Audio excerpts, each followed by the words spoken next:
Fox News, in the middle of a segment talking about drugs on O'Reilly's show, Krauthammer, who he's talking to, is going to butt in and casually be like, yeah, you know, right, you're totally right about all this, except you're totally wrong and liberals are right about drug policy. Don't believe me? Once a child gets involved with intoxication of any kind, childhood is over, their whole life changes, and not for the better. And this is what's happening here in America. Well, look, let me stipulate a couple of things. Number one, alcohol is a lot worse. I've seen what it does as a doctor. It destroys the body, aggression, car accidents, a lot of damage. If I were starting a society from scratch and had to choose the intoxicant, I would outlaw alcohol and I'd allow marijuana. It's benign compared to alcohol. The problem is this, Bill. You never start society from scratch. Alcohol is ingrained in the culture. We learned that in Prohibition. You have to regulate it. And my question is, do we really want to add a second intoxicant onto that? Because who knows, it leads to other things. Look, marijuana is not the worst thing in the world. There's a lot worse.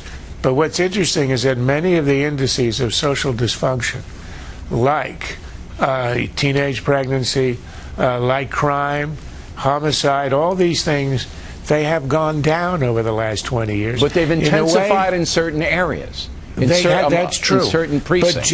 But generally speaking, I'd agree with you. As the culture has become more coarse, there's this paradoxical effect where most of the indices of social dysfunction have actually improved. That's great. Now understand, that was in the middle of a segment that was about 5 minutes long where both O'Reilly and Krauthammer were piling on and going, yeah, no, liberals, they're totally bad and totally wrong, and like drugs suck, man. Bad for society, bad for the kids, bad for everybody, you know what I'm saying? And then in the middle, boom, he throws that in there. Yeah, but dude, don't you see you're agreeing with the liberals? You just let out the facts. You said, hey, you know what? Marijuana is not as bad as alcohol. Right, that's true. So why would you ban marijuana? That doesn't make any sense. And O'Reilly tries to do yeah, but the kids. Yeah, but nobody's arguing that the kids should be allowed to smoke marijuana. We have alcohol that's legal for adults. It's called Freedom. You might want to look into that. But it's still illegal for the kids. You could do the same thing with marijuana. You could do the same thing with cocaine policy and, all other drugs.